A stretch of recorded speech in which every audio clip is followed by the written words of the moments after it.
Hello everyone, मेरा नाम है रोहित गांधी। आप सभी का मेरे इस वीडियो में, इस चैनल में स्वागत है। हम लोग ज्योमेट्रिक प्रोग्रेशन लास्ट क्लास में कंप्लीट किए थे लेक्चर 1। आज हम अपनी ही ज्योमेट्रिक प्रोग्रेशन वाले टॉपिक जीपी, जिसको हम शॉर्ट फॉर्म में मैथमेटिक्स में जीपी बोलते हैं, तो वो टॉपिक को हम अभी कंटिन्यू कर रहे हैं। लेक्चर 2 यहाँ से स्टार्ट हो रहा है। तो जिसने भी अभी भी लास्ट लेक्चर नहीं देखा था और ये वीडियो में आ चुके हैं, तो आप ये वीडियो को देखने से पहले ये मेरा सजेशन आप सबसे कि आप पुराना वीडियो आप डिस्क्रिप्शन सेक्शन में आप जाके देख सकते हैं। मेरा जो लास्ट लेक्चर था इसी जीपी का, वो आप देखिए और उसके बाद ये जीपी के लेक्चर 2 में आइए। Okay, so let's start. Last class में हम लोग ने ये डिस्कशन कर लिया था कि जीपी ज्योमेट्रिक प्रोग्रेशन का एकदम बेसिक फंडामेंटल टूल डिस्कस कर रहे थे लास्ट क्लास में, कि वो होता क्या है, उसका फर्स्ट टर्म क्या है, कॉमन रेशियो क्या है, लाइक दिस, उसका nth टर्म क्या होता है। तो ये सब हम लोग डिस्कस कर लिए थे ना। जीपी का फर्स्ट टर्म हम लोग लेते थे ए, जैसा एपी में लेते थे अरिथमेटिक प्रोग्रेशन में। देन कॉमन रेशियो हम लोग लेते थे आर, बट वहां एपी में हम लोग लेते थे कॉमन डिफरेंस को डी। तो बस यही फर्क आया इसमें, है ना।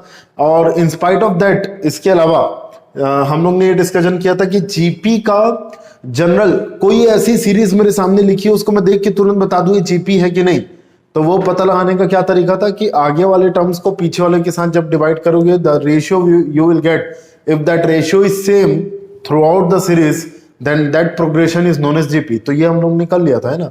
तो जीपी का जनरल सीरीज देखने का क्या तरीका था, फर्स्ट टर्म ए और आर को मल्टीप्लाई करते जाओ तो सेकंड टर्म आ जाएगा ए आर, थर्ड टर्म आ जाएगा a r square, fourth term आ जाएगा ए आर क्यूब। ये ऐसा होता है जीपी का general series of A GP, geometric progression जिसको हम लोग बोलते हैं। ठीक, अब इसमें हम लोग लास्ट चीज ये डिस्कस किए थे, वो है nth term. nth term of the GP is a into r के पावर में n-1। ठीक है, इतना तो सबको याद होगा मेरे ख्याल से। इतने ही हम लोग ने डिस्कशन किया था और कुछ क्वेश्चन सॉल्व किए थे लास्ट क्लास में। वो हमारा लेक्चर नंबर 1 था। नाउ अब हम मूव कर रहे हैं लेक्चर नंबर 2 की तरफ। First term, common ratio, general series of a GP and nth term, इतनी चीज को पकड़ के हम लोग आगे बढ़ रहे हैं। और मैं आपको बता चुका था लास्ट क्लास में, backbone of GP is, GP में कुछ भी क्वेश्चन आप सॉल्व कर सकते हो अगर आपको उसका बैकबोन पता है तो। अगर आपको उसकी रीढ़ की हड्डी पता है तो उसका बैकबोन कौन होता है, फर्स्ट टर्म और कॉमन रेशियो। कुछ भी करके ये पता चल जाए तो हम जीपी के आधे से ज्यादा क्वेश्चन सॉल्व कर सकते हैं। ठीक है, चलिए तो स्टार्ट करते हैं। हाँ, इतने को पकड़ के हम चालू कर रहे हैं। अब मैं बोल रहा था कि जीपी की जो जनरल सीरीज जो मैंने यहाँ लिख दिया था ना, तो एक सेकंड, तो जीपी की जो मैंने जनरल सीरीज यहाँ लिखा था ए आर स्क्वायर, वही अब मैं चाहता हूं उसी जीपी के nth टर्म का सम, इतने नंबर्स तक का सम। देखो, फर्स्ट टर्म होता है जीपी में ए, सेकंड टर्म होता है ए आर, थर्ड टर्म होता है ए आर स्क्वायर, फोर्थ टर्म होता है ए आर क्यूब, ऐसा। तो ये चलते चलते जाता है ए इंटू आर के पावर में n-1, ये होता है nth term of the GP. तो मेरा मुद्दा ये हो गया है, जैसा एपी में किए थे sum of the n terms of AP निकालो, अब मेरा ये मुद्दा है जीपी में कि sum of the n terms of the GP निकालो। एपी के टाइम में तो हम लोग स्टोरी सुन लिए थे, स्टोरी थी वो साइंटिस्ट के ऊपर में, कार्ल फ्रेडरिक गॉस। जिसने भी वो नहीं देखा है वो देख सकते हैं यूट्यूब में, मैंने डिस्क्रिप्शन बॉक्स में डाल दूंगा तो आप देख लीजिएगा। तो वो लेक्चर में हम लोग ने देखा था sum of the n terms of the GP का फॉर्मूला क्या होता है। ठीक है, तो sum of the n terms of the GP, sorry AP का फॉर्मूला होता था n/2 2a + n-1d। तो ये हमारा ऐसा कुछ था फॉर्मूला, बट वो फॉर्मूले के पीछे स्टोरी थी। वो स्टोरी ये थी कि अगर आप जो सीरीज दिख रही है आपको एपी की, अगर आप उसको पलट देते और आप ऐड कर लेते तो you will get sum of the n terms of the AP. तो मतलब पैटर्न्स को रिवर्स करके ऐड करना रहता था, बट जीपी में ऐसा नहीं करना है। हम लोग इसको रिवर्स करके ऐड नहीं करेंगे, हम बल्कि थोड़ा सा एक स्टेप आगे मूव करेंगे। वो क्या, मैं अगर इक्वेशन 1 में दोनों तरफ r मल्टीप्लाई करूं, ठीक है, मैं लिख देता हूं ना, multiplying both the side r, यहां से लिखना चालू कर दीजिए आप लोग, multiplying both the side r।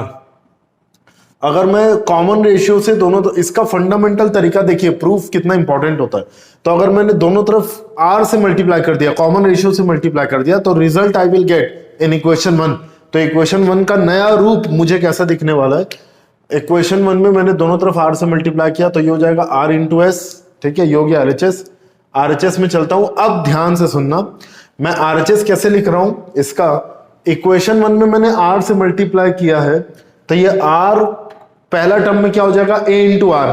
ठीक है, तो मैं क्या कर रहा हूं पता है, जो RHS में r मल्टीप्लाई करके जो रिजल्ट आएगा वो रिजल्ट को मैं यहां पर थोड़ा सा एक जगह खिसका के, एक जगह डिस्प्लेस करके लिख रहा हूं। कैसे? ये देखो a इंटू आर आएगा तो उसको मैं थोड़ा ऐसा लिख रहा हूं, एक खिसका दिया मैंने। आप ऐसा बोल सकते हो मैंने पहले 0 ऐड कर दिया, ऐसा भी बोल सकते हो आप, एक ही मतलब है। ऐसे खिसकाने से क्या फायदा होता है वो भी देखेंगे अभी। तो देखो a into r, a r, then a into r, इसमें a इंटू आर में फिर r मल्टीप्लाई होगा क्योंकि मैंने r दोनों तरफ मल्टीप्लाई किया था, तो ये हो जाएगा ए आर स्क्वायर।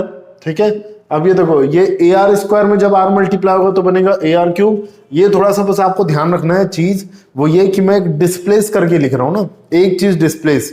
मैं जब यहां पर r मल्टीप्लाई किया हूं तो एज इट इज नहीं लिख के थोड़ा सा एक जगह खिसका के लिख रहे हैं हम लोग, और जिसको हम लोग बोलते हैं डिस्प्लेस करना। डिस्प्लेस करना मतलब ये हो जाता है कि एक जगह खाली रहने वाली है, तो जो जगह खाली रहने वाली है उसकी जगह मैं 0 लिख सकता हूं।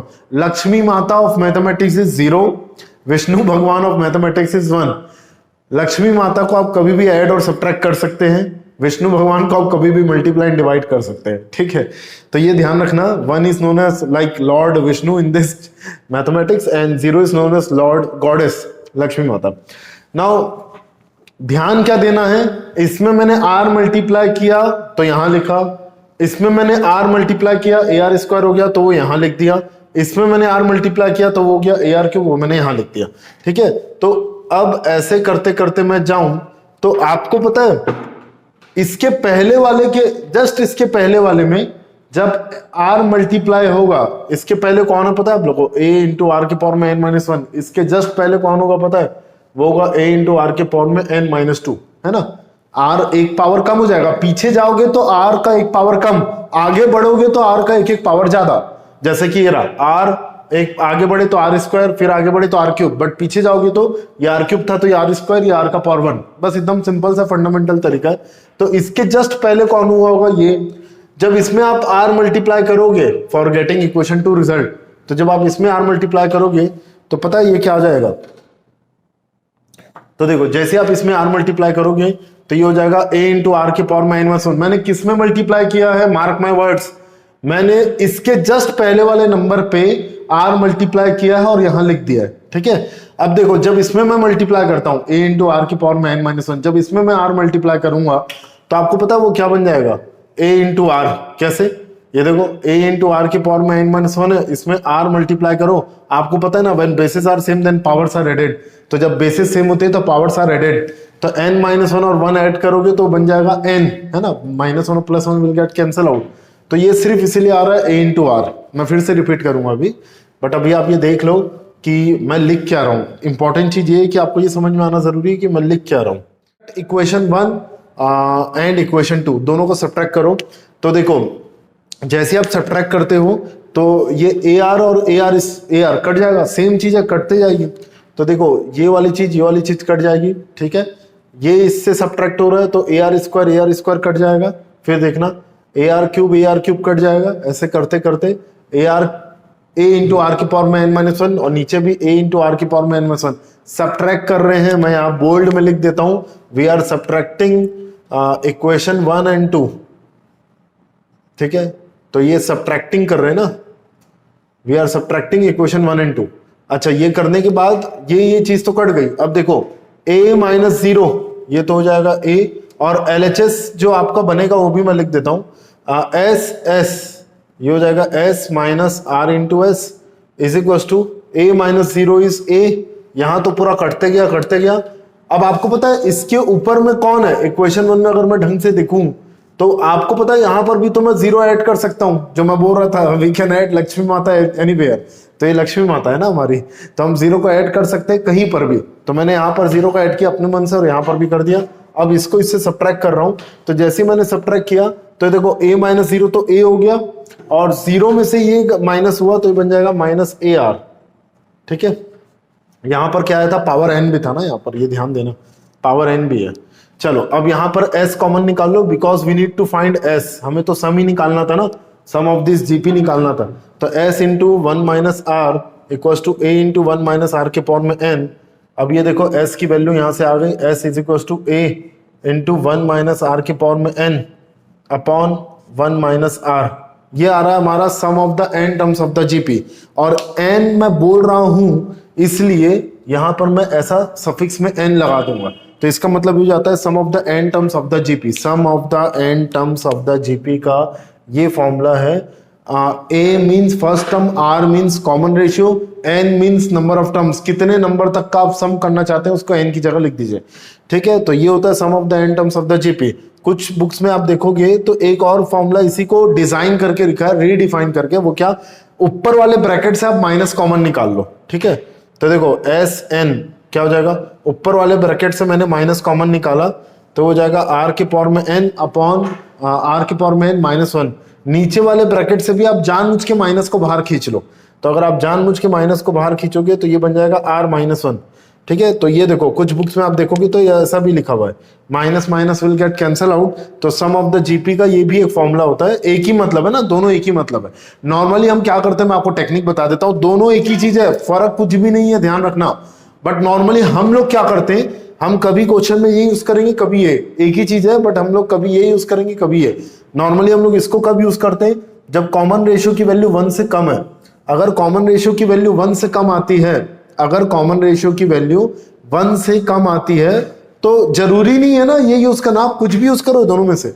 बट हम लोग थोड़ा सा हमारा आंसर नेगेटिव ना आए, पॉजिटिव आए हमेशा, तो हम लोग ऐसा करते हैं कि r की वैल्यू अगर 1 से कम है तो ये वाला फॉर्मूला यूज करते हैं। क्यों? क्योंकि देखो यहाँ नीचे क्या दिख रहा है, 1 माइनस r। तो अगर r की वैल्यू 1 से छोटी है तो 1 माइनस r हमेशा पॉजिटिव होगा। अगर r की वैल्यू 1 से छोटी है तो 1 माइनस r हमेशा पॉजिटिव ही होगा, ठीक। और अगर r की वैल्यू हमेशा 1 से बड़ी है, अगर r की वैल्यू 1 से बड़ी है तो r माइनस 1 हमेशा पॉजिटिव होगा। तो नॉर्मली r ग्रेटर देन 1 में ये formula, normally but not compulsory, r less than 1 में ये वाला फॉर्मूला हम ऐसा यूज कर लेंगे। मैं आपको एक कंडीशन बता देता हूं, कॉमन रेशियो 1 नहीं होना चाहिए, क्योंकि अभी आप लोग लिमिट नहीं पढ़े हो 11th क्लास में, अभी लिमिट चैप्टर आएगा, वहां पर भी एक लॉजिक है, बट अभी फंक्शन चैप्टर आएगा, वहां पर भी ये लॉजिक है। वो क्या, अगर r की वैल्यू 1 हो जाती तो देखो डिनोमिनेटर क्या हो जाएगा, 1 माइनस 1 0। यहां पर भी देखो 1 minus 1 0। Anything divided by 0 is not defined. कोई भी नंबर को अगर आप 0 से डिवाइड कर देते हैं ना तो उसको नॉट डिफाइंड बोलते हैं। उसका प्रूफ है, उसका बहुत अच्छा सा डिटेल में प्रूफ है, तो अभी मैं इस चैप्टर में नहीं बता रहा हूं बट जरूर बताऊंगा, ऐसा है, ठीक है। तो एनी नंबर, कोई भी नंबर को अगर आप 0 से डिवाइड कर देते हैं तो उसको हम लोग बोलते हैं नॉट डिफाइंड। नॉट डिफाइंड मतलब इन्फिनिटी। तो इसीलिए r की वैल्यू 1 कॉमन रेशियो में अलाउ नहीं है। इसका मतलब ये नहीं होता क्या कि r की वैल्यू 1 नहीं होती, क्या होती है, r की वैल्यू 1 होती है, कॉमन रेशियो 1 होता है। बट वैसे केसेस में हम जीपी का सम नहीं निकालते। अगर हमें बोला जाएगा ना कि जीपी का सम निकालो तो हम लोग बोलेंगे डज नॉट एग्जिस्ट, मतलब इन्फिनिटी आता है वैसे केसेस में, तो निकालने की जरूरत नहीं, वैसा क्वेश्चन भी नहीं आएगा। कॉमन रेशियो 1 वाले क्वेश्चन सम के लिए आते ही नहीं है, इसीलिए तो कॉमन रेशियो 1 नहीं होना चाहिए, पहली condition. Common ratio less than 1 है तो नॉर्मली हम लोग यही वाला फॉर्मूला यूज कर लेंगे, और कॉमन रेशियो अगर ग्रेटर देन 1 है तो ये वाला कहाँ से आया है, यहीं से आया है, ये वाला कहाँ से आया, यहाँ से आया, ठीक। तो लेकिन ये वाला जो फॉर्मूला डिराइव करने का तरीका क्या था, ऊपर वाले ब्रैकेट से जानबूझ के हम माइनस को बाहर पुल आउट कर रहे हैं, खींच दिए, नीचे वाले ब्रैकेट से भी हम जानबूझ के माइनस को बाहर खींच दिए, ठीक है। तो minus minus will get cancel out. तो एक जो रीडिफाइंड फॉर्मूला दिख रहा है, दोनों सेम ही है बट वो एक रीडिफाइंड फॉर्मूला है, ठीक। अब ग्रेटर देन 1 में ये ऐसा कुछ नहीं है, हम ऐसा डिवाइड इसलिए कर रहे हैं ताकि ये वैल्यू पॉजिटिव रहे, डिनोमिनेटर पॉजिटिव रहे। वो होता है ना, पॉजिटिव चीज अच्छी दिखती है, हालांकि आजकल मार्केट में जो पॉजिटिव चीज चल रही है वो अच्छी नहीं दिख रही है, लेकिन इन spite of that other than जो मार्केट में चल रहा है वो पॉजिटिव चीज अच्छी नहीं, बाकी in spite of that all positive things are good. तो that is the reason that is what we are taking, कि इसको पॉजिटिव बनाने के लिए मैंने ऐसा बोल दिया है कि r ग्रेटर देन 1 में ये यूज कर लेना, r लेस देन 1 में ये। लेकिन r ग्रेट, जैसे कॉमन रेशियो की वैल्यू आपकी 2 आई मान लो और आप ये फॉर्मूला यूज कर लेते तो कोई गलत नहीं है, ठीक है, ये ध्यान रखना। तो कोई आपने पाप नहीं कर दिया है, आपका भी आंसर वही आएगा जो मेरा आएगा। चलो स्टार्ट करते हैं question number 1 onwards. Find sum of the below sequence. ये सीक्वेंस का सम निकालना है अप टू 9 टर्म्स, और सीक्वेंस क्या है हमारे पास, 1, फिर है -12, फिर है +1/4, फिर है -1/8 अप टू 9 टर्म्स, ठीक है। बहुत जबरदस्त क्वेश्चन है, एक एक क्वेश्चन लिखना, एक साथ आप मत लिख देना, एक एक करके सॉल्व करते हैं। नाउ सी दिस, हमको इसका सम निकालना है और सम निकालना ऐसा बोल रहा है, बट आप देखिए ना यहाँ तो डिफरेंस भी हो रहा है ना। तो यही थोड़ी छोटी छोटी कॉमन सेंस अपन अप्लाई करना सीखेंगे अभी, देखना यहाँ तो डिफरेंस भी हो रहा है तो फिर सम क्यों लिखा है, पहला सवाल। दूसरा, चलो सम लिखा है भाड़ में जाए, लिखे रहने दो। मैं जीपी का कैसे यूज करूंगा? जीपी के लिए तो फॉर्मूले में हर जगह प्लस होना चाहिए बीच में। तो लेट्स स्टार्ट, हम कैसे यूज करेंगे देखिएगा। अगर मैं इसको ऐसा लिख दूं, देखिए क्वेश्चन 1 को अगर आप ध्यान से देख रहे हो तो उसको अगर मैं ऐसा लिख दूं क्वेश्चन नंबर 1 में s इक्वल्स टू 1, आपको पता है ये माइनस हाफ है ना, उसको मैं लिख देता हूं प्लस इंटू माइनस हाफ, मैं ऐसा लिख देता हूं। देखो फिर आगे देखो ये है 1/4, 1/4 को मैं लिख देता हूं 1/2 का स्क्वायर, फिर है मेरे पास -1/8, -1/8 है तो उसको मैं लिख देता हूं -1/2 का क्यूब, है ना। देखो -1/2 का क्यूब क्या होता है, -1/8, -1/8 इंटू प्लस क्या हो जाएगा अगेन -1/8। तो चीजें तो वही मतलब सही आ रही है एकदम। ऐसे करते हुए चल रहे हैं 9 टर्म्स तक। इस बार n दिया हुआ 9, फर्स्ट टर्म दिया हुआ है 1, बस मेरा मुद्दा था कॉमन रेशियो निकालने का। आपको पता है जीपी बन रहा है, देख लो। और ये देखो कॉमन रेशियो कैसे निकालूंगा, second term divided by first term, तो common ratio will be what, ये हो जाएगा -1/2 डिवाइडेड बाय 1, तो ये आ रहा है हमारे पास -1/2। आप आगे भी चेक कर सकते हो ना, इसको इससे डिवाइड करना थर्ड टर्म और सेकंड टर्म को, तो भी देखना कॉमन रेशियो सेम आएगा। तो इस तरीके से पकड़ना है क्वेश्चन में एग्जाम हॉल में। अच्छा ये जीपी है, डिवाइड करके देखो रेशियो सेम आ रहा है, अच्छा ये जीपी था। अगर डिफरेंस सेम आता है तो समझ जाना वो एपी था। कभी भी ऐसा नहीं होता कि एपी और जीपी दोनों के दोनों सेम आए, ठीक है। वो आते हैं वैसे क्वेश्चन कौन होते हैं जिनका कॉमन रेशियो 1 आता है, वैसे क्वेश्चन ना एपी में भी होते हैं और जीपी में भी होते हैं। जिनका भी कॉमन रेशियो 1 आता है वो क्वेश्चन हमेशा एपी एंड जीपी दोनों के लिए रहते हैं। मतलब वो पर्टिकुलर सीरीज एपी भी है और जीपी भी है, तो फिर उसका सम नहीं पूछा जाएगा आपसे, ठीक है, ध्यान रखना। कॉमन रेशियो 1, फिलहाल कॉमन रेशियो आ रहा है -1/2। फर्स्ट टर्म हमारे पास है, यहाँ पर फर्स्ट टर्म की वैल्यू हमारे पास है 1 एंड n की वैल्यू है, नंबर ऑफ टर्म्स की वैल्यू 9, ये 9, फर्स्ट टर्म 1, कॉमन रेशियो -1/2। यहां पर पुट कर देता हूं मैं, लेस देन 1 वाले में पुट करता हूं ताकि नीचे का कंटेंट मुझे पॉजिटिव दिखे, बस ठीक है। चलो करते हैं, पुट करते हैं यहां पर। तो हमें यहां मिल जाएगा sum of the series up to 9 terms, n की जगह 9 इज इक्वल टू a, ये लिखा हुआ a इंटू 1 माइनस r। अच्छा देखो ध्यान से देखना ना, ये यहां भी बहुत लोग गड़बड़ करते हैं, ये माइनस यहां है, अब r के पावर में n है, तो भैया r की वैल्यू -1/2 है, उस माइनस को इस माइनस के साथ क्लब मत कर देना, क्योंकि उसका पावर n है ना, वो r का पावर n है। तो ये हो जाएगा -1/2 के पावर में n, और ये ब्रैकेट क्लोज, फिर डिवाइड में आ जाएगा नीचे। यहां पर क्लब कर सकते हो क्योंकि यहां पर r का पावर कुछ भी नहीं है, तो यहां पर ये minus minus will become plus. यहां पर कोई दिक्कत नहीं है ना, यहां पर आप माइनस और माइनस को प्लस लिख सकते हो, कोई दिक्कत नहीं, बट यहां नहीं लिख सकते, ठीक। चलो तो ये आ गया अपने पास 1 + 1/2 इज 3/2, 3/2 का आप रेसिप्रोकल कर दो तो ये हो जाएगा 2/3, और ब्रैकेट में आ जाएगा हमारे पास, ब्रैकेट ऐसा लगा देता हूं मैं, ये हो जाएगा 1 -1/2 के पावर में n। पहले देख लो सबको क्लियर है कि नहीं, ये आंसर है। अब ध्यान से, n की वैल्यू क्या दी हुई थी 9, तो ये भी चेंज करो, अब ये हो गया 9, यहां पर भी लिख दो, ये हो गया 9। अब मैं आपको एक चीज बता देता हूं, कोई भी नेगेटिव नंबर का पावर अगर ऑड है, कोई भी नेगेटिव नंबर का पावर अगर ऑड है तो आप उसको क्या लिख सकते हो पता है, ये देखो ऐसा भी लिख सकते हो आप, 2/3 ऊपर ही लिख देता हूं मैं, इसी में कर देता हूं। चलो ये देखो इसको मैं लिख सकता हूं, ये एलसीएम ले लिए तो ये हो गया 2/3 इंटू ये ब्रैकेट के अंदर में 1 -1/2 के पावर में 9 था, तो उसको मैं लिख देता हूं -1 का पावर 9 इंटू हाफ का पावर 9। हम लोग ने इसको ब्रेक कर दिया ना, हम लोग इसको ऐसा लिख देते हैं -1/2 के पावर में 9 को -1 के पावर में 9 इंटू हाफ के पावर में 9, ये ऐसा ब्रैकेट क्लोज। नेगेटिव नंबर का पावर ऑड है, -1 का पावर 9 है, तो इट विल बी लाइक -1 ही, तो minus and minus will become plus, तो ये हो गया 2/3 इंटू ये हो गया 1 प्लस। और मैं आपको लास्ट क्लास में बताया था 2 का पावर 11 12 तक का फॉर्मूला मतलब वैल्यू याद रखना चाहिए, तो 2 का पावर 9 होता है 512, अगर याद होता है तो बहुत ही अच्छी बात है ना। तो 2 का पावर 9 होता है 512, तो आप ऐसा करके भी लिख सकते हो, अदरवाइज इतना भी लिख के आंसर छोड़ सकते हो, इतना भी चलेगा, आप ऐसा भी लिख के छोड़ सकते हो, इतना कुछ इतना बड़ा मैटर नहीं है ये। आप इसके बाद एलसीएम भी ले सकते हो, 2 का पावर 9 होता है 512, 512 का एलसीएम लोगे तो न्यूमरेटर हो जाएगा 513 डिवाइडेड बाय 512, और इधर भी आ जाएगा इंटू 2/3, तो आप उसको और फर्दर सिंप्लीफाई कर सकते हैं। तो 2 का पावर 9 तो एक इजी और लवेबल नंबर है, तो you we can do like this. लेकिन और इसके हैवी नंबर आ जाए 3 का पावर 9, 4 का पावर 9, तो फिर वहां करने की जरूरत नहीं, आप ऐसे छोड़ देंगे चल जाता है, ठीक है। अब मुझे बताओ किसी को दिक्कत हो रही है क्या अप्लाई करने में सब चीज, किसी को भी? Anyone from question number 2 first done. यहाँ क्वेश्चन नंबर 2 में दिया है s is equal to some दिया हुआ है, हमें सम निकालना है। √2 क्या क्या दिया है, √2 प्लस 1/√2 ऐसा करके कुछ दिया हुआ है, ठीक है। फिर क्या दिया हुआ है 1/2√2। तो चलो स्टार्ट करते हैं इसको भी करना।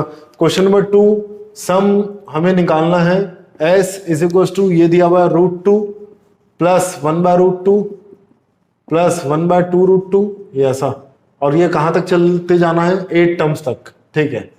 देखिए 8 टर्म्स तक चलते जाना है, मतलब इसका सम निकालना। तो n की वैल्यू 8 है, ये हो गया डिक्लेयर। a की वैल्यू हो गई √2, जो फर्स्ट टर्म होता है हमेशा उसको a बोला जाता है ना, तो a की वैल्यू डिक्लेयर हो गई, a की वैल्यू इज √2।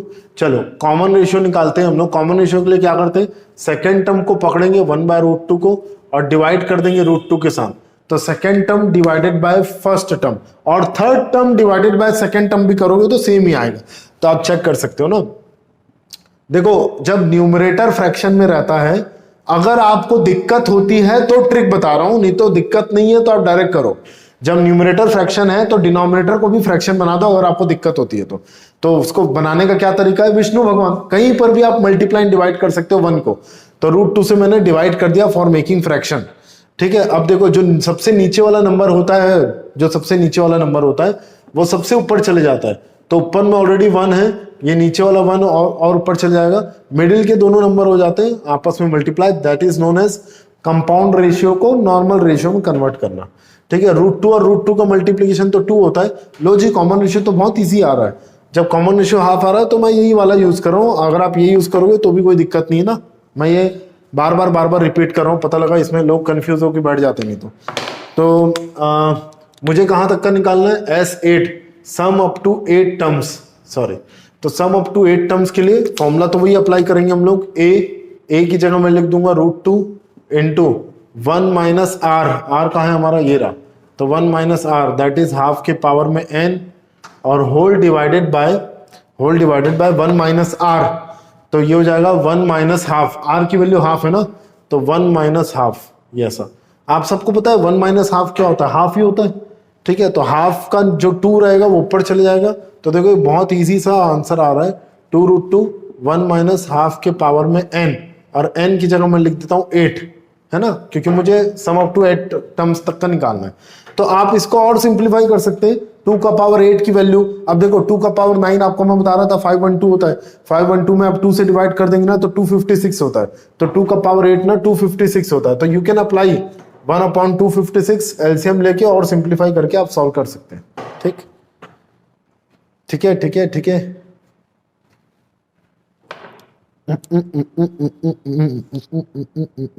अच्छा हाँ, बट ठीक है, आप अटेंड करते चलो। ये कुछ जो फॉर्मूला है ना, इससे आपको ये थोड़ा बहुत ये तो समझ में आ रहा होगा किसको ए बोलते हैं, क्या आर होता है। आर मतलब होता है second term divided by first term, या third term divided by second term. तो हालांकि वो फर्स्ट लेक्चर आप देख के आते तो बहुत जल्दी आपको समझ में आ जाता, बट अगर आप नहीं देखे हो तो एटलीस्ट टर्मिनोलॉजीज आपको पता चल जाएगी, what is a, what is r, what is n. फिर आप जब फर्स्ट लेक्चर देखोगे तो ये सब आपको लगेगा अब ये बता रहे थे, ऐसा निकलता है मुंह से एक्चुअली जब आप देख लेते हैं तो, या जब आपको नॉलेज हो जाता है। चलो क्वेश्चन नंबर 3 पे आते हैं। तब तक आप एक काम करो ऋषि, नोट्स अगर आप बना रहे हो तो बनाते रहो, और समझने का ट्राई कर रहे हो तो एटलीस्ट ए आर और एन, है ना, तो ये क्या होता है ये देखते रहो। चलो क्वेश्चन नंबर 3 में आते हैं। देखिए अच्छा आपको पता है क्वेश्चन नंबर 3 तो क्वेश्चन नंबर 1 का कॉपी पेस्ट है पूरा। आप देखो क्वेश्चन नंबर 1 में क्या था, वहां बीच में माइनस था, यहाँ पर भी तो वही आ रहा है। तो मुझे क्वेश्चन नंबर 3 में क्या निकालना है, sum of the N terms निकालना है। 1 माइनस ए, ये ए स्क्वायर, फिर यहाँ पर अपने पास माइनस ए क्यूब, ऐसा चल रहा है ये क्वेश्चन, और इसका एन टर्म्स तक का सम निकालना है। मतलब एन लिखा रहेगा, इस बार एन की वैल्यू नहीं पुट करना है, खत्म, ठीक है। लेकिन आप देखो छोटे ए को क्वेश्चन ने यूज कर लिया है ना, तो ये कोई मैं बोला भी था लास्ट क्लास में, ये कोई वेद पुराण गीता रामायण ये सब जगह कहीं नहीं लिखा है कि छोटा ए मतलब फर्स्ट टर्म ही होता है, स्मॉल आर मतलब कॉमन रेशियो होता है। ये इसका मतलब ये जरूरी नहीं है। इसका मतलब आप कैपिटल ए भी लिख सकते हो, कैपिटल आर भी लिख सकते हो, पी भी लिख सकते हो, क्यू भी लिख सकते हो, जो मन में आ रहा है लिख सकते हो, ऐसा कोई दिक्कत नहीं है ना।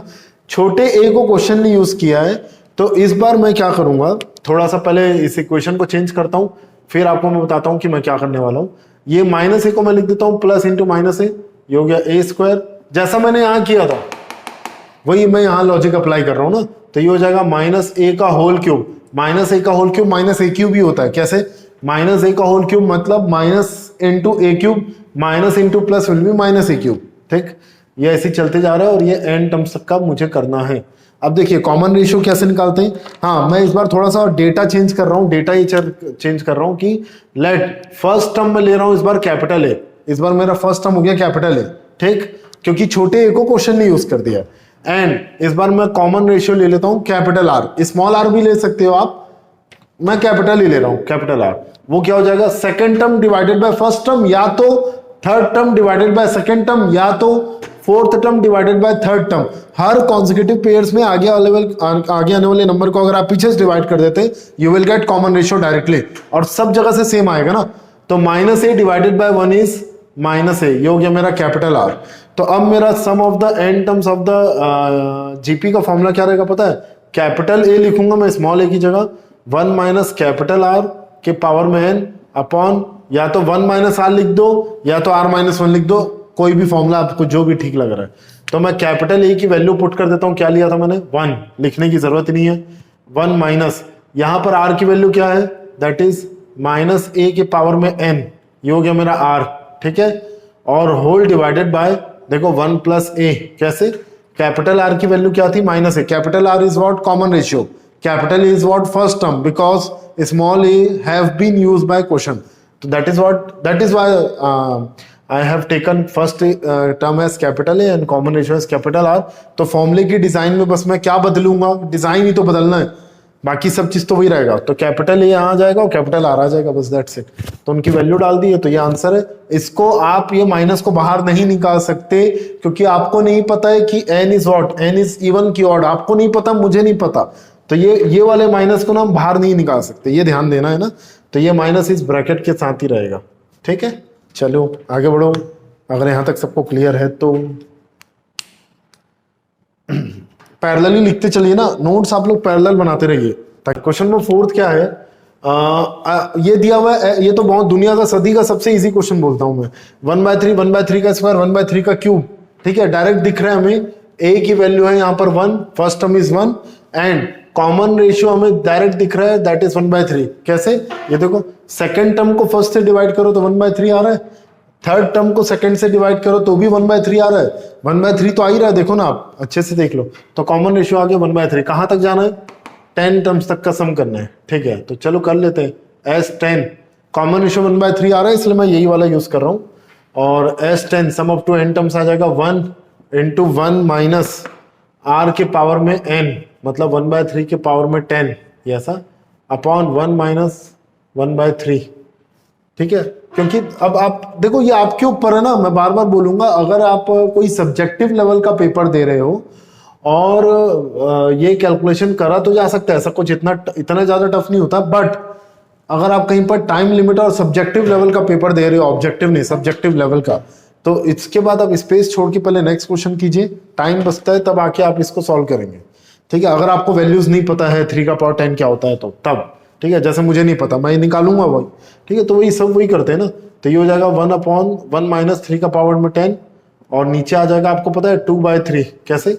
एलसीएम लोगे ना, 1 माइनस 1/3, इन दोनों का एलसीएम सॉल्व कीजिए एलसीएम लेके, तो डेट विल बी लाइक 2/3। 2/3 आ रहा है, देख लेना। तो अब आप इसके बाद फर्दर सॉल्व कैसे करोगे? 3 का पावर 10 एलसीएम ले लोगे। तो बस वही कर रहा हूं मैं, इधर लिख देता हूं, देखो मैं यहाँ लिख देता हूं, यहां पर आप एलसीएम ले लो न्यूमरेटर में, मतलब 1/1 है ये। हाँ गुंजन, हाँ गुंजन, क्या?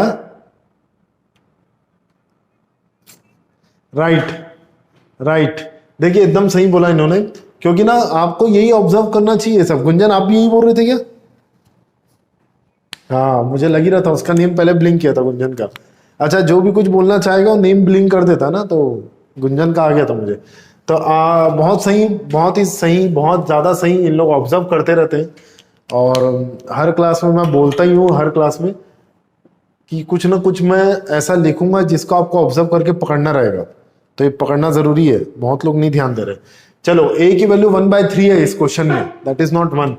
तो ठीक है, फर्स्ट टर्म इज कमिंग 1/3, दिख ही रहा है फर्स्ट टर्म 1/3, कॉमन रेशियो भी 1/3, तो इस बार फर्स्ट टर्म और कॉमन रेशियो दोनों सेम है, ठीक है। तो यहाँ बस मैं लिख देता हूँ 1/3, यहाँ भी मैं लिख देता हूँ 1/3 ऐसा, ठीक है।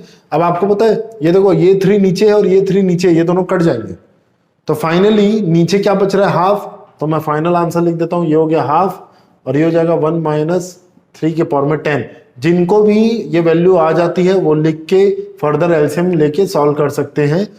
3 का पावर 10 है वो, ठीक। बट इस चीज में ध्यान देना है, अगर आपका कैलकुलेशन में टाइम वेस्ट हो रहा है तो उसको होल्ड कर दो, नेक्स्ट क्वेश्चन करो, टाइम सेव करो, वहां पर आके फिर वापस करना कुछ नहीं, 3 का पावर 10 ही निकालना है, तो वापस आके आप फिर यहाँ पर पुट करके सॉल्व करके मतलब वैल्यू निकाल के आप यहाँ पुट कर सकते हो। चलो नेक्स्ट क्वेश्चन नंबर 5 की तरफ पहुंचते हैं। हाँ जी, क्वेश्चन नंबर 5 में क्या दिख रहा है हमें, the ratio of sum of first 3 terms to the sum of first 6 terms. अगर जिसको नहीं दिख रहा है मैं रिपीट कर रहा हूं, the ratio of sum of first 3 terms to the sum of first 6 terms of the GP is 125:152, then find the value of R, मतलब कॉमन रेशियो निकालना है। जिस क्वेश्चन लिख लो जल्दी जल्दी। देखो, the ratio of sum of first 6 terms, sorry 3 terms and sum of first 6 terms of the GP is this. तो मुझे नहीं पता GP क्या है, मुझे क्या पता, तो एक काम करता हूं मैं, जब हमें नहीं पता होती तो हम लोग क्या लेते हैं, let GP is having first term, हम लोग ऐसा ले लेंगे ना कि GP जो है ना उसका फर्स्ट टर्म जो है वो हमारा स्मॉल a है, that is small a, and common ratio is small r। चलो, तो ये हम लोग अपने मन से ले रहे हैं। अब जब नहीं दिया है और आपको पता है backbone of GP first term common ratio, backbone of AP, backbone of AP, backbone of AP कौन बताएगा, शाश्वत, what is backbone of AP, कौन है रेट की हड्डी AP की, नहीं पता शाश्वत को। अंकित का मैसेज आया मुझे, यस अंकित राइट, खुशी कुछ बोलना चाह रही थी बीच में, ठीक है, Ankit is right. First term and common difference are backbone of AP, similarly backbone of GP is A and R, first term and common ratio. तो यही दोनों क्वेश्चन में नहीं दिया, तो यही दोनों को हम एज्यूम कर रहे हैं और यही दोनों को हम निकालेंगे, ठीक है। तो देखो अब यही दोनों को हम कैसे निकालते हैं, और ये दोनों एक बार आ जाए ना तो क्वेश्चन सॉल्व हो जाता है। मतलब और भी कुछ फर्दर डिमांड है, हालांकि यहाँ तो R निकालने बोला है, लेकिन और भी कुछ फर्दर डिमांड होती है ना, तो ये दोनों की रिक्वायरमेंट जरूर होती है हमें। चलो, तो अकॉर्डिंग टू क्वेश्चन क्या बोल रहा है देखना, sum of first 3 terms divided by sum of first 6 terms, ये ऐसा, ये दिया हुआ है 125/152, ठीक है। अब मुझे लगता है सबको थोड़ा बहुत फॉर्मूला तो याद हो गया होगा, ये वाला और ये वाला। अब मैं मिटाना चालू कर देता हूं, ठीक है। तो सम ऑफ, पहले ये लिख देता हूं, चलो, sum of 3 terms, first 3 terms, that will be what 1a into 1 - r के पावर में 3। कोई ये यूज करता है तो भी चलेगा ना, ऐसा कोई दिक्कत नहीं है। ये हो जाएगा a into 1 - r के पावर में 3 होल डिवाइडेड बाय 1 - r, ये हो गया मेरा S3, ठीक है। अब S3 के अलावा अब मैं नीचे लिख सकता हूं S6, sum of first 6 terms. तो देखो वो क्या हो जाएगा, that will be nothing but a into, देखो फर्स्ट टर्म तो वही रहेगा, क्वेश्चन क्या बोला है पता है, जो पहले 3 नंबर है उनका सम और डिवाइड में जो पहले 6 नंबर है, तो जो भी पहला 3 नंबर या पहले 6 नंबर है दोनों में फर्स्ट नंबर तो a ही रहेगा दोनों कैटेगरी में। तो ये हो गया मेरा S3, और इसको होल डिवाइड कर देता हूं मैं a into 1 - r के पावर में 6 अपॉन 1 - r, ये हो गया हमारा S6 sum of first 6 terms is equal to हो गया 125/152। चलिए, ये दोनों ऐसे एक दूसरे को कट नहीं करते हैं 125 और 152, तो बट हाँ ये दोनों कट कर देंगे। देखो 1 - r 1 - r एक दूसरे को कट कर देंगे, ठीक है। और ये देखिए a और a कट कर देंगे, ठीक। कुछ लोग तो बेवकूफी करते 1 और 1 माइनस ये सब भी काट देता है, ऐसा नहीं होता ना। तो जो भी चीज मल्टीप्लाई या डिवाइड में रहती है वही कटती है, एडिशन सब्ट्रैक्शन वाली नहीं। तो ये एडिशन सब्ट्रैक्शन हो रहा है तो ये कटेगा नहीं, ये एज इट इज रहेगा। अब मैं क्या करूंगा, 2 मिनट के लिए मैं मान लेता हूं, क्योंकि मुझे यहां पर ऐसा दिख रहा है। मैं क्या मानने वाला हूं देखना, 1 - r³ अपॉन 1 - r के पावर में 6 इक्वल्स टू 125/152। मुझे निकालना r है, मुझे निकालना r है। कोई बताइएगा ना इसके बाद क्या करना है, एनीवन? ये तो नॉर्मल अलजेब्रा है, इसके लिए APGP पढ़ना जरूरी नहीं है, नॉर्मल अलजेब्रा, यहाँ से आर कैसे निकालते हैं बस ये पता होना चाहिए। यहाँ से इसको सॉल्व करके वेरिएबल कैसे निकालना है बताइएगा, एनीवन? कोई भी मोहल्ले में?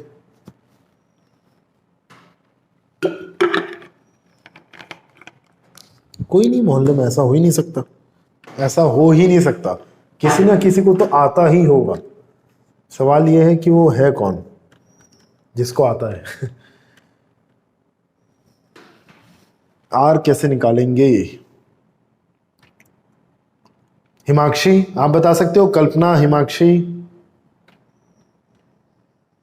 हाँ बेटा, क्रॉस मल्टीप्लाई तो सही बोला आपने, वो तो करना ही है, वो तो सही स्टेप है। उसके बाद का आप बता सकते हो, मतलब ट्राई कर सकते हो।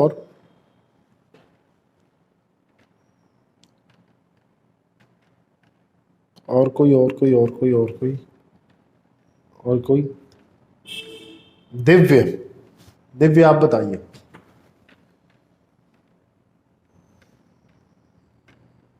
दिव्य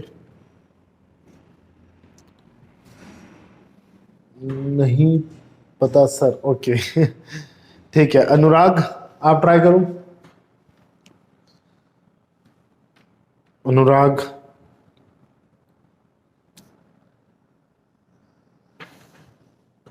बेस सेम, अच्छा बेस सेम, बेस सेम का लॉजिक, बेस सेम बोल रहा है अनुराग। ठीक है, ट्राई करते हैं अनुराग। 125 152 है ना, चलो मैं ही बताता हूँ। बेस सेम वाला जो कुछ बोल रहा है देखते हैं, उससे ट्राई करते हैं। और हाँ एक चीज और, हमें इसमें निकालना क्या, कॉमन रेशियो।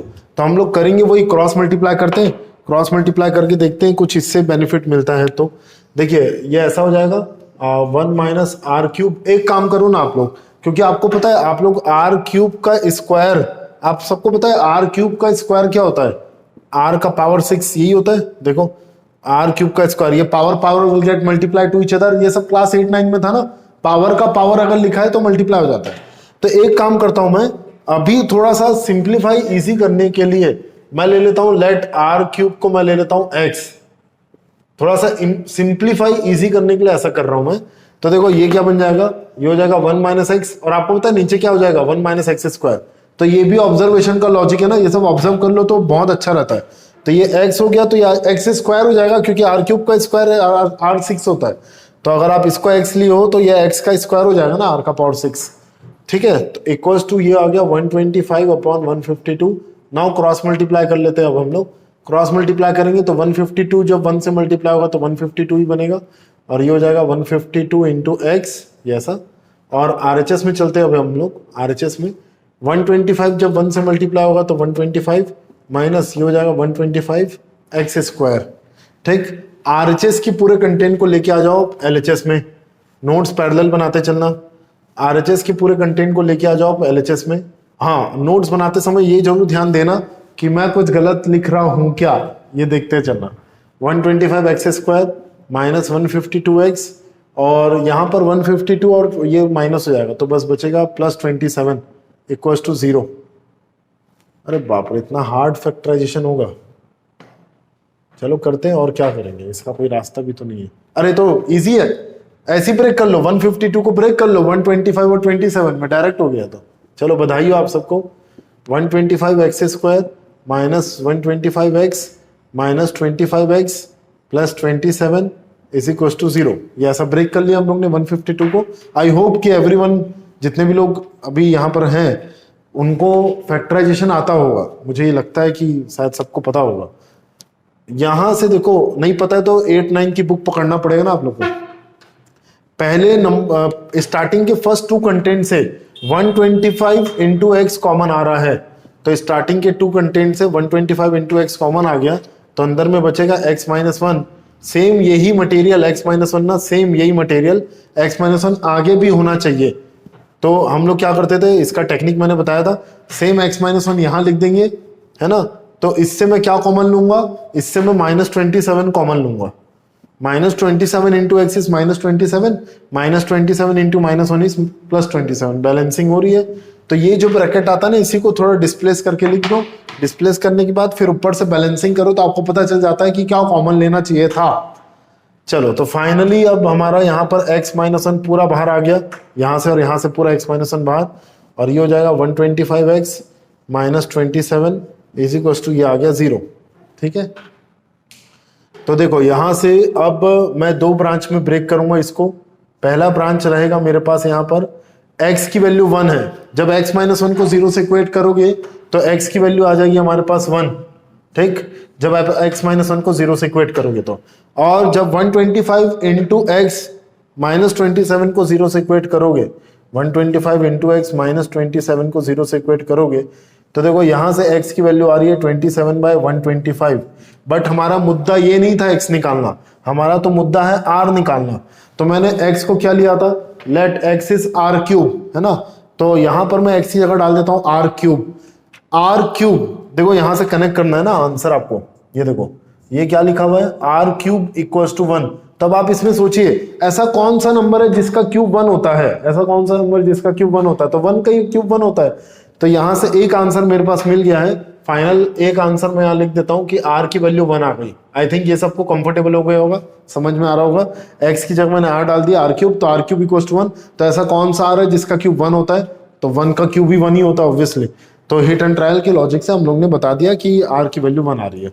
सेकंड कंडीशन देखिए अब आप यहाँ पर, सेकंड क्या है, 27/125 आ रही है वैल्यू x की। तो x को मैंने क्या लिया था, r क्यूब इक्वल्स टू 27/125। अब जो अनुराग बोल रहा था उसका थोड़ा सा यूज हो रहा है यहाँ पर, व्हेन बेस सेम वाला लॉजिक। तो देखो वही मैं यहाँ पर कर रहा हूँ, बेस नहीं बोलना चाहिए, पावर। 27 को आई कैन राइट 3 और 125 को आई कैन राइट 5। तो पता है ये 3/5 का होल क्यूब लिखा हुआ है। तो when both side powers are same, when both side powers are same then bases are equal, hence I can say r की वैल्यू 3/5 भी आ रही है। तो कॉमन रेशियो 1 भी पॉसिबल है, कॉमन रेशियो 3/5 भी पॉसिबल है, लेकिन कॉमन रेशियो 1 का सम पॉसिबल नहीं है, तो सम निकालने बोला भी नहीं जा रहा है यहाँ पर। तो ठीक है, फिर तो ये एक्सेप्टेड आंसर है। तो एक्सेप्टेड आंसर में ये भी आएगा और ये भी आएगा। ठीक है, एक बहुत अच्छे क्वेश्चन से इसको नॉमिनेट किया जाता है, बहुत ही अच्छा क्वेश्चन था ये। और फिर से वही, किसी को भी डाउट आ रहा है तो बताइए। टिल देन मैं यहाँ टिक कर लेता हूँ अपना, ये डन हो गया, ये डन, ये डन, ये डन, ये डन। नाउ 6th, इसके पहले आप देख लो, आप देख पा रहे हैं यहाँ पर s की वैल्यू है, सम ऑफ द सीरीज जो निकालना है ना मुझे, वो है s is equal to x cube plus x के पावर में 5 प्लस एक्स का पावर 7। ये चलते जा रहा है हमारा n टर्म्स तक। तो n टर्म्स तक का सम निकालना है। तो भैया इन दी एंड कहीं तक का भी आप सम निकालो, आपको फर्स्ट टर्म चाहिए और कॉमन रेशियो चाहिए। तो वो निकल रहा है कि नहीं, बस वो देख लो। तो फर्स्ट टर्म तो है ना हमारे पास, ये तो है x cube, that is first term, ये हमारा a कहलाएगा। ठीक है, और हमारा r क्या कहलाएगा, x के पावर में 5 को आगे वाले टर्म को अगर मैं पीछे से डिवाइड करूं, तो x के पावर में 5 को अगर मैं एक्स क्यूब से डिवाइड करूं, तो what I am getting, that is X square. तो that is what X square, that is what common ratio. Now sum of the N terms का फॉर्मूला डायरेक्ट लगा देता हूं मैं, a into 1 minus R, R की value दी हुई है एक्स स्क्वायर के पावर में n अपॉन 1 माइनस आर, ये होता है फॉर्मूला। या आप r-1 वाला यूज कर रहे हो तो वो वाला यूज कर लो। ठीक है, तो फाइनली ऊपर क्या आएगा, एक्स क्यूब इंटू 1 माइनस, जब पावर और पावर मल्टीप्लाई मतलब आते हैं तो वो मल्टीप्लाई हो जाते हैं, तो हो जाएगा 2 इंटू एन, और नीचे आ जाएगा अपना 1 माइनस एक्स स्क्वायर ही। बस हो गया, यही आंसर है, हो गया क्वेश्चन खत्म। तो फर्स्ट टर्म एक्स क्यूब था। अब आप देख भी सकते हो ना, इसमें आप देख भी सकते हो ये जीपी था। इन दोनों को डिवाइड करोगे तो एक्स का पावर 2 आ रहा है, ये दोनों को भी डिवाइड करो तो देखना एक्स का पावर 2 ही आता है। तो ये जीपी है। ठीक, चलिए 7th में आते हैं। डन हो गया 7। चलो जब तक आप लोग ये लिखो, मैं 2-3 क्वेश्चन थोड़ा और कर लेता हूँ, मतलब बता देता हूँ। और 7th वाला जिसका भी आंसर आता है मुझे जरूर बताना ना कि क्या आ रहा है आप लोग का answer.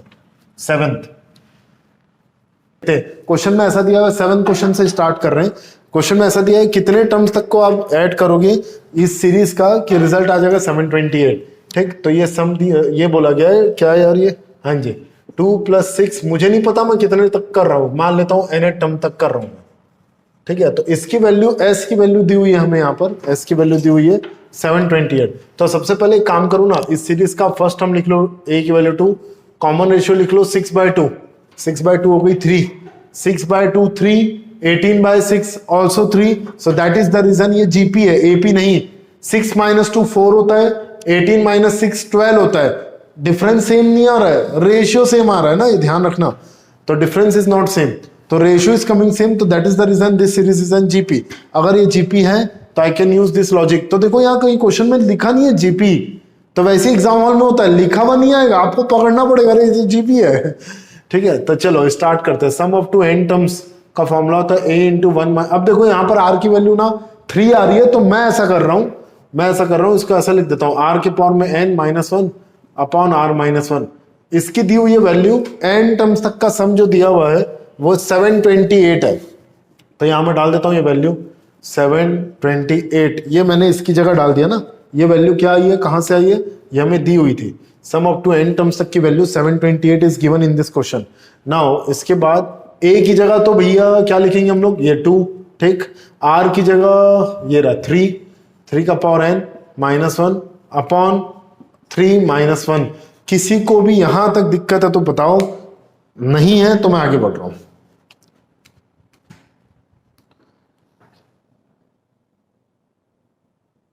Okay okay Kalpana, no issue. Kalpana I will send you recording, log out कर लो आप।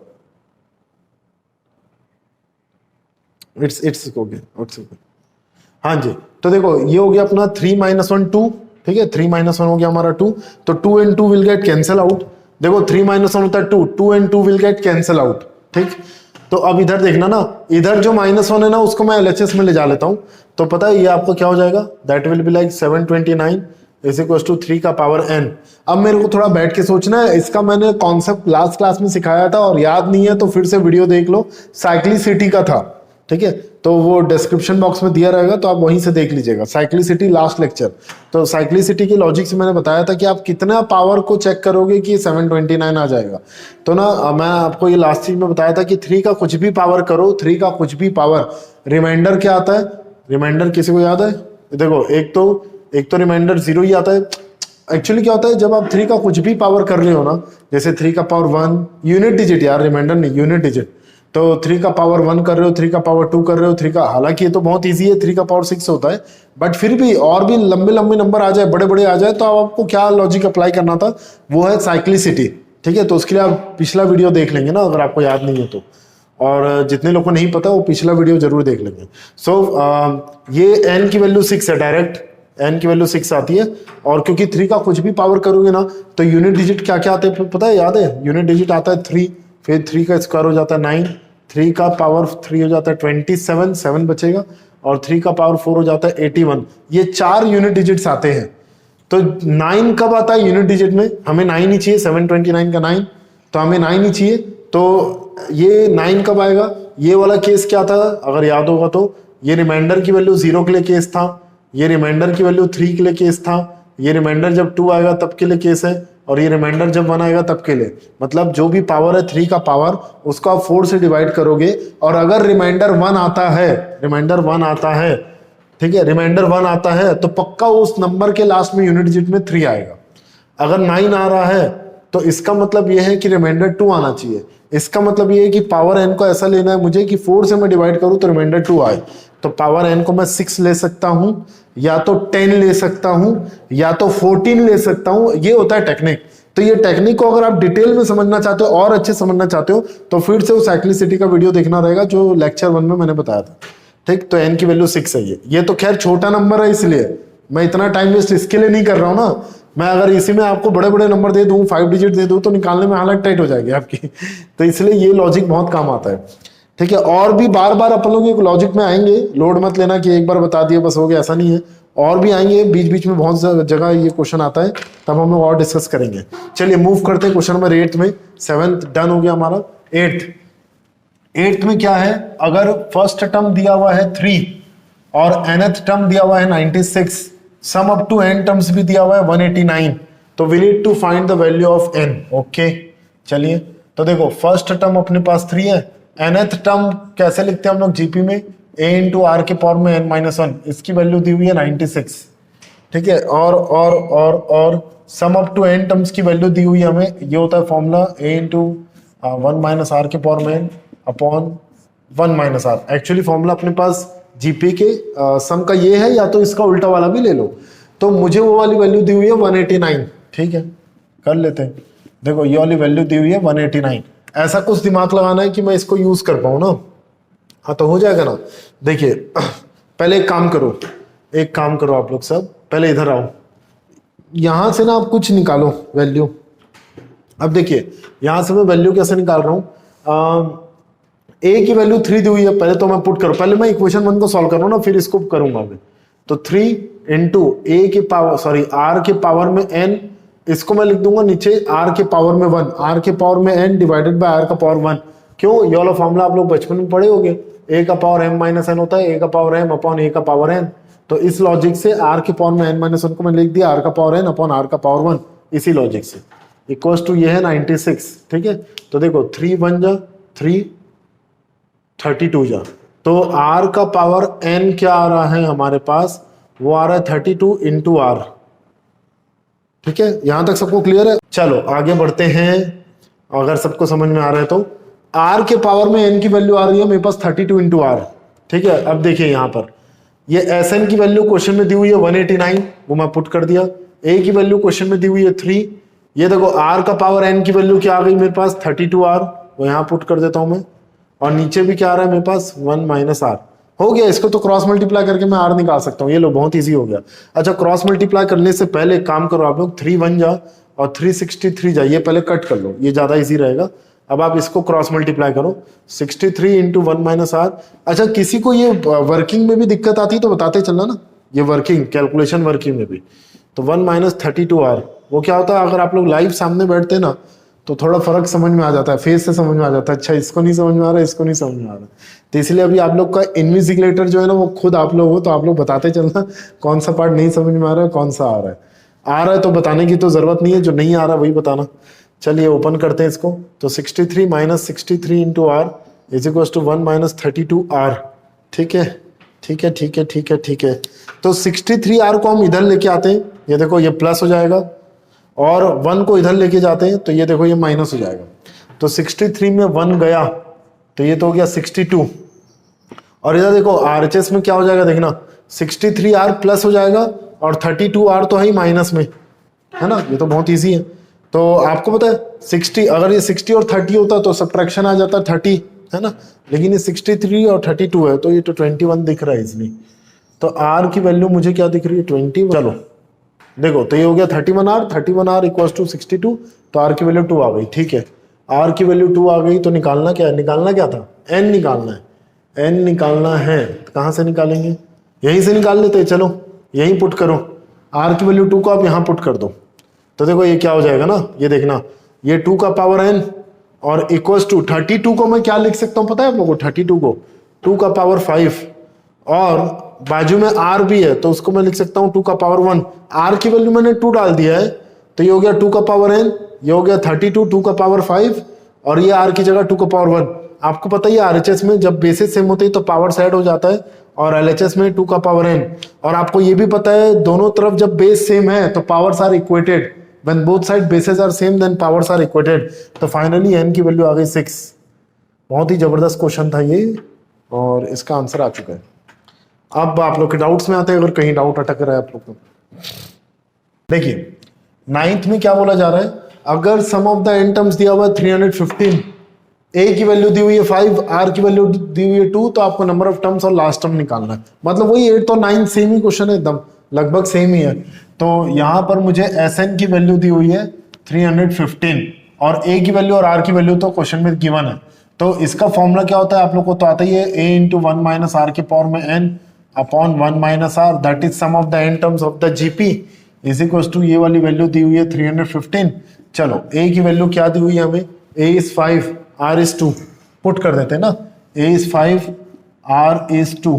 ठीक है, 1 माइनस 2 के पावर में n अपॉन 1 माइनस 2। वैसे भी जब कॉमन रेशियो 1 से बड़ा होता है तो हम लोग वाला फॉर्मूला यूज करते थे, बट ठीक है अगर मैंने गलती से ये लिख दिया तो मैं बोल नहीं रहा था आपको, इतना कोई बड़ा पाप नहीं हो जाएगा, सिर्फ माइनस साइन ही आएगा RHS में और कुछ नहीं, सॉरी LHS में 315। आप सबको पता है 5 यहाँ पर आके मल्टीप्लाई हो रहा है, ठीक है, ये आप सबको दिख रहा है, तो इधर आके वो डिवाइड हो जाएगा। तो 315 में 5 आके डिवाइड हो गया, तो देखो रिजल्ट क्या आता है। सिंपली सॉल्व भी करना है ना, मतलब नॉर्मल अलजेब्रा ये कोई हाई फाई मैथमेटिक्स नहीं है इसमें। अच्छा 1 माइनस 2 क्या होता है, -1, नीचे तो माइनस होगा ऊपर में नहीं होगा क्योंकि उसका पावर n है। ठीक, अच्छा 315 डिवाइडेड बाय 5, 5 6 जा और 3 जा, तो ये हो गया 63। चलो माइनस को इधर लेके चलो, -1 को, तो ये हो जाएगा 1 - 2 के पावर में n इक्वल्स टू -63। -63 को इधर लेके आओ, 2 का पावर n को इधर लेके आओ, बस इंटरचेंज कर दो दोनों को। तो यहां से मुझे लगता है आप लोग को n तुरंत मिल जाएगा, और n जो तुरंत मिलेगा उससे देखना आंसर क्या आता है। 2 का पावर n इक्वल्स टू आएगा देखना 64। कैसे? 2 का पावर n इधर गया, माइनस था वो प्लस में हो गया, -63 इधर गया, तो 63 + 1 = 64। तो 2 का पावर n आ गया 64। तो 64 क्या होता है? 2 का पावर क्या होता है? 6 होता है ना। 2 का पावर 6 = 64, है ना। तो when both side bases are same then powers are equated. तो फाइनली यहां से भी मुझे n की वैल्यू क्या आ रही है? 6। बाप रे, सब में n की वैल्यू 6 आ रही है। ये 7th में भी n की वैल्यू 6 आई थी, इसमें भी 6, इसमें लगातार 3 बॉल में छक्का मारे हम लोग लगातार 3 बॉल में छक्का मार दिए, तीनों में n की वैल्यू 6 आ रही है। ठीक है, चलो इसके बाद क्या बोला गया है? Find last term. Last term मतलब क्या होता है? nth term. कहां तक हम सम कर रहे हैं? n की वैल्यू 6 तक, मतलब सम अप टू 6 टर्म की वैल्यू 5 और 2 है। तो उस समय 6th टर्म में कौन बैठा था? कौन था जो 6वीं जगह में बैठा था 6 पोजीशन में? तो उसको निकालने के लिए हम क्या करेंगे? nth टर्म का फॉर्मूला ये क्या होता है? यहां पर आप 6 पुट कर दीजिए, और a की वैल्यू क्वेश्चन में गिवन है 5, r की वैल्यू क्वेश्चन में हमें वो भी गिवन थी, कहां गई यार? ये रही 2। ठीक है, के पावर में n - 1, 6 - 1 = 5। ठीक है, n की वैल्यू 6, 6 - 1 = 5, 6 - 1 5 होता है, 2 का पावर 5 32, 32 × 5 r। तो मतलब आप ऑब्जर्व करो कितना चीजें सिंपल हो जाती है अगर आपके पास a और r रेडी है तो। ठीक है, तो 32 × 5 = 160। ये हो गया 6th टर्म। 6 टर्म ये आ रहा है, नंबर ऑफ टर्म्स ये आ रहा है 6। चालू कर रहे हैं हम लोग यहाँ पर, तो लेट ऐसा लिख दो, let first term of this GP is a and common ratio of this GP is r। ठीक, चलो आगे बढ़ते हैं। क्या क्या बोल रहे हैं अब ध्यान से देखते हैं ना हम लोग। ओ माय गॉड, स्पाइडरमैन आ गए। हाँ जी, तो फर्स्ट टर्म और लास्ट टर्म तक का सम 66 है। First term and last term, केवल ये दोनों का। तो आपको पता है लास्ट टर्म को हम लोग nth टर्म बोलते हैं। तो according to question first term और nth टर्म इन दोनों का सम ये हो गया हमारा अकॉर्डिंग टू क्वेश्चन। तो according to question first term और लास्ट टर्म तक का सम 66 दिया हुआ है। तो इसको थोड़ा सा डिजाइन बना लेते हैं इसका। फर्स्ट टर्म तो a होता है, और ये होता है a × r की पावर में n - 1 इज इक्वल टू ये हो गया 66। यहां पर से देखो a कॉमन, तो ये हो गया 1 + a कॉमन लेना चाहिए क्या? a कॉमन लेने से कोई फायदा है क्या? चलो अभी रहने देते हैं, देखते हैं इसको ना। अभी आप इक्वेशन 1 दे दो और देखते हैं इसके बाद क्या करना है। हमें आगे बढ़ते हैं। अब क्या बोला है? Product of the second. ठीक है, product of the second and last but 1 = 128। बहुत जबरदस्त क्वेश्चन था ये। अब हुआ क्या इसमें ना, जब हमारी ये जीपी चल रही है, अगर ये जीपी जैसे कि मैं बोल देता हूं कि लेट जीपी क्या रहेगी हमारी, let us assume GP will be first term a है, सेकंड टर्म ar है, थर्ड टर्म ar² है, ऐसे चलते हुए जा रहा है हमारा a × r के पावर में n - 1। तो आपको पता है लास्ट टर्म ये है a × r के पावर, ये nth टर्म कहलाता है। तो इसके जस्ट पहले वाला नंबर कौन रहा होगा? एक r कम कर दो, n - 2। ये देखो ये लास्ट टर्म है a × r के पावर में n - 1। इससे जस्ट पहले कौन रहा होगा? a × r के पावर में n - 2। एक और पावर कम कर दो, तो ये लास्ट बट 1। लास्ट बट 1 का मतलब ये हो जाता है सेकंड लास्ट और सेकंड टर्म। ऐसा बोल रहा है ना क्वेश्चन में कि product of second and second last है। लास्ट बट 1 मतलब सेकंड लास्ट। तो अकॉर्डिंग टू क्वेश्चन मैं फिर से लिखूं, तो अकॉर्डिंग टू क्वेश्चन वो क्या रहेगा? प्रोडक्ट ऑफ सेकंड टर्म ये हो गया a × r, और ये हो गया लास्ट बट 1 मतलब सेकंड लास्ट। इन दोनों के प्रोडक्ट की वैल्यू दी हुई है क्वेश्चन में, दैट इज 128। ठीक है, ये दोनों के प्रोडक्ट की वैल्यू दी हुई है 128। ठीक है, तो ये हो जाएगा a² a × a is a², और r का पावर 1 और r के पावर में n - 2 आ रहा है। तो when basis are same then powers are added. तो ये हो जाएगा r के पावर में n - 1 इज इक्वल टू ये हो जाएगा अपना 128। ऐसा आ रहा है। ठीक है, हाँ ये देखो फायदा हो गया ना। यहाँ से फिर से देखना ना आप लोग, a × a² और r का पावर 1 और r के पावर में n - 2 है। तो when basis are same then powers are added. तो पावर को मैंने ऐड किया तो r के पावर में n - 1 बस बच रहा है। एक काम करो आप यहां से ना r का पावर n - 1 की वैल्यू निकाल लो, दैट इज 128/a²। ये वैल्यू हमारे पास r के पावर में n - 1 की। ठीक है, अब ये वाली वैल्यू को मैं ले लेता हूं इक्वेशन 2, और इक्वेशन 2 की ये वाली वैल्यू को मैं पुट कर देता हूँ इक्वेशन 1 में, जहां पर आ रहा था r की पावर में n-1, तो r की पावर में n-1 की जगह मैं डाल देता हूँ 128/a²। तो आपको पता है ये वाला इक्वेशन क्या दिखेगा, जैसे मैंने इक्वेशन 2 की वैल्यू को वहां पुट किया तो इक्वेशन 1 अब मुझे क्या दिखने वाला है, वो ऐसा हो जाएगा। देखो आप लोग ढंग से देखना ना, पता लगा ध्यान से देख ही नहीं रहे हो, ध्यान से देखना, मैं सही लिखा हूं कि गलत बताना। देखो जैसे आप पुट कर रहे हो r की पावर में n-1 में अगर आप पुट कर देते हो 128/a², तो एक a और एक a कटेगा तो 128/a ही आएगा, ठीक है। तो यहाँ पर a पे क्वाड्रेटिक a ही आएगा ना, a² नहीं। तो यहाँ पर a पे क्वाड्रेटिक बनेगा, क्वाड्रेटिक को हम फिर से फैक्टराइज करेंगे तो finally we will get the answer, ठीक है। तो ये बहुत ज्यादा अच्छा क्वेश्चन था और इसमें डिटेक्शन ये था, मतलब कॉम्प्लिकेशन जो बोलोगे, जो डिटेक्ट करना था हमें वो ये था। तो जितने लोग ये समझ पाते हैं कि इन दोनों का प्रोडक्ट दिया हुआ है, उतने लोगों को ये क्वेश्चन बहुत इजी लगता है। चलो एलसीएम ले लेता हूं मैं, तो a के नीचे कौन आ जाएगा 1, आफ्टर एलसीएम ही क्या हो जाएगा 1 × a एलसीएम के बाद ये हो जाएगा a², मैं यहां लिख देता हूं a² - 66a + 128 = 0। देख लो ये वाला लाइन किसी को समझ में आ रहा है, किसी को नहीं आ रहा है तो बताइएगा। a² a एलसीएम था, इधर गया 66a, वो LHS में आया तो बन गया -66a, और ये हो गया हमारा a² - 66a + 128 = 0, ठीक। चलो अब आप इसको फैक्टराइज करेंगे, 66 को हम लोग फैक्टराइज कैसे करेंगे, 64 और 2 में ब्रेक कर देंगे, -64 और -2, है ना।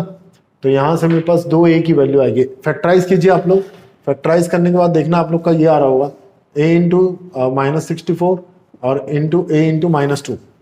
तो फाइनली यहां से हमारे पास मैं कह पाऊंगा कि यहां से मेरे पास 2a की वैल्यू आ रही है, और वो वैल्यू क्या रहेगी, एक वैल्यू रहेगी 64 और एक वैल्यू रहेगी 2। तो दो केसेस लेके आपको सॉल्व करना रहेगा क्वेश्चन को।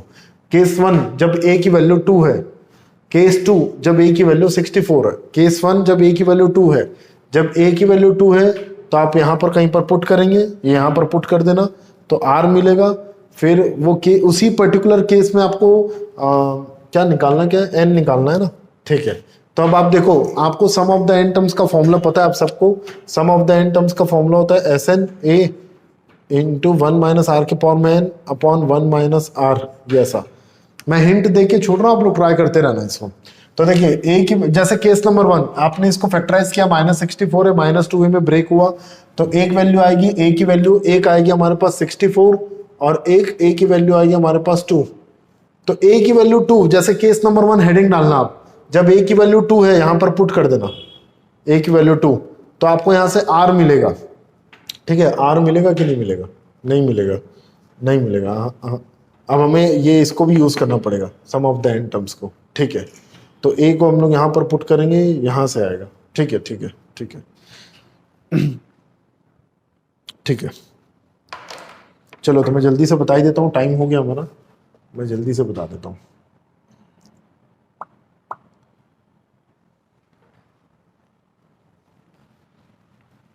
चलिए, तो बहुत ही ज्यादा जबरदस्त क्वेश्चन था ये। इसमें अब हमें क्या दिया हुआ, देखो नाउ मैं यहाँ पर लिख देता हूँ केस नंबर 1। ये यहाँ तक तो सही है, यहाँ तक तो मुझे लगता है सबको समझ में आ गया होगा, किसी को डाउट तो नहीं होना चाहिए यहाँ तक।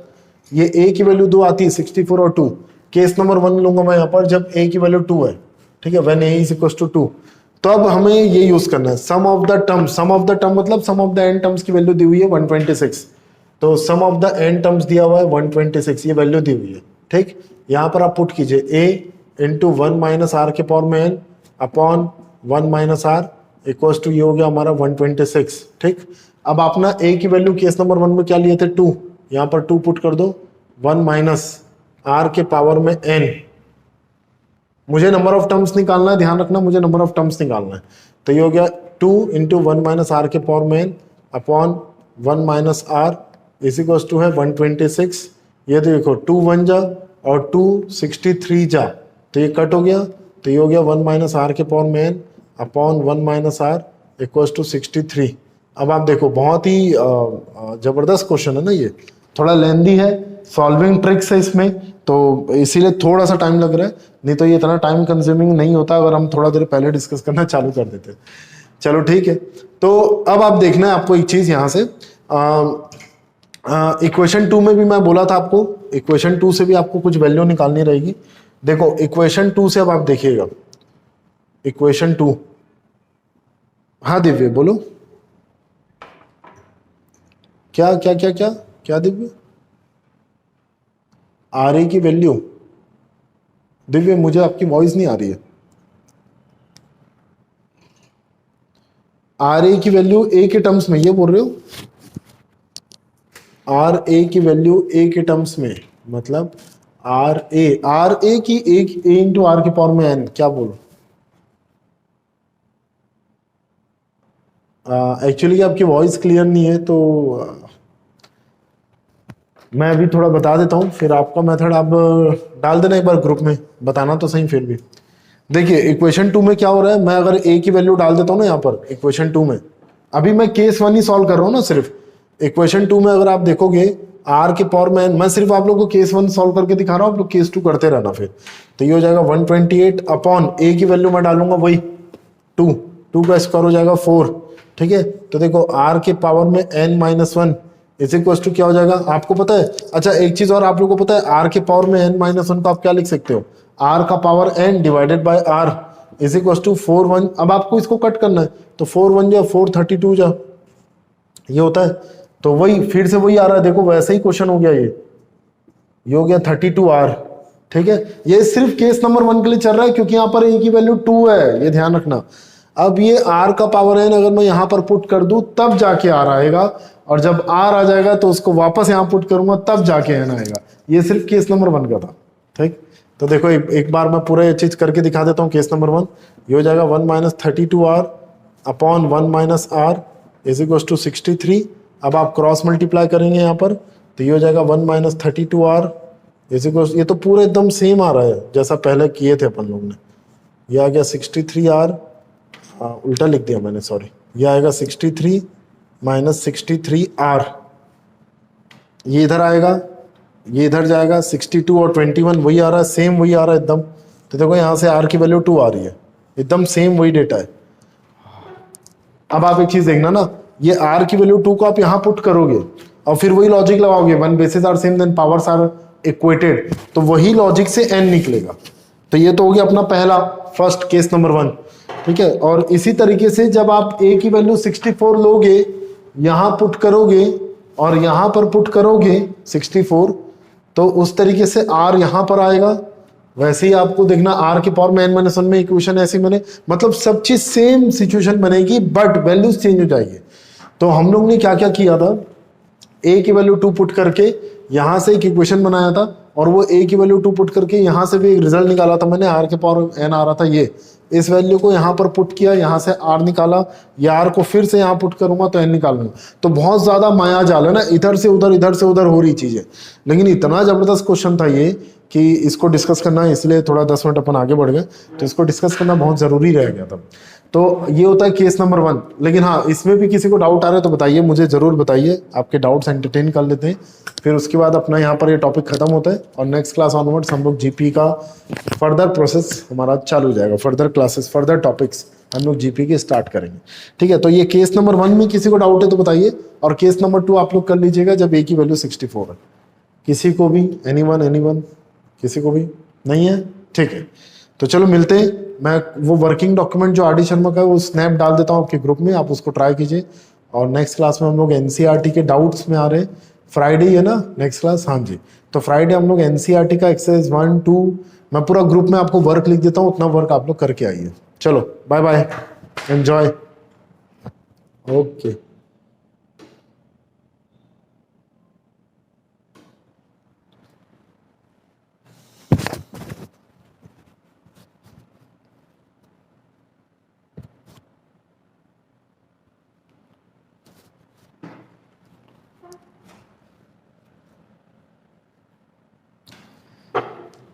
तो हाँ जी, ये था अपना केस नंबर 1। केस नंबर 1 में हम लोग ने क्या किया, ए की वैल्यू 2 ले लिया, सम ऑफ द एन टर्म्स तो क्वेश्चन में गिवन था 126, उसको लेके सॉल्व किया। तो यहाँ पर एक इक्वेशन आया 1 माइनस आर की पावर में n अपॉन 1 माइनस आर आ रहा था 63, ठीक है।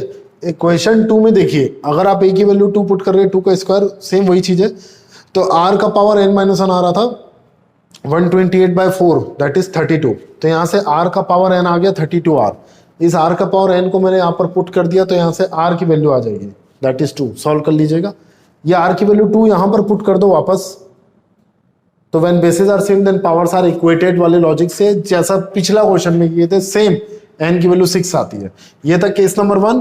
केस नंबर 2 में क्या करोगे आप, a की जगह 64 पुट कर दोगे, बाकी सब चीज वही ना, a की जगह 64, तो उससे आप n निकालोगे। ठीक है, तो ये था हमारा जीपी का लेक्चर 2। जीपी में हम लोग यहाँ तक कर लिए। नेक्स्ट क्लास में हम लोग जीपी का और जब ज्योमेट्रिक मीन क्या होता है, सम के और क्वेश्चंस जो बहुत इंपॉर्टेंट है कॉम्पिटिटिव एग्जाम्स में, हर टाइप के लेवल ऑफ ओलंपियाड्स में, या आप बोल सकते हो बोर्ड में, तो वो क्वेश्चंस हम लोग नेक्स्ट क्लास में करने वाले हैं। Till then if you like this video, if you like this lecture, तो please do not hesitate to like this lecture. तो लाइक का बटन वहीं पर है, उसको प्रेस कर दीजिए, सब्सक्राइब कर दीजिए चैनल।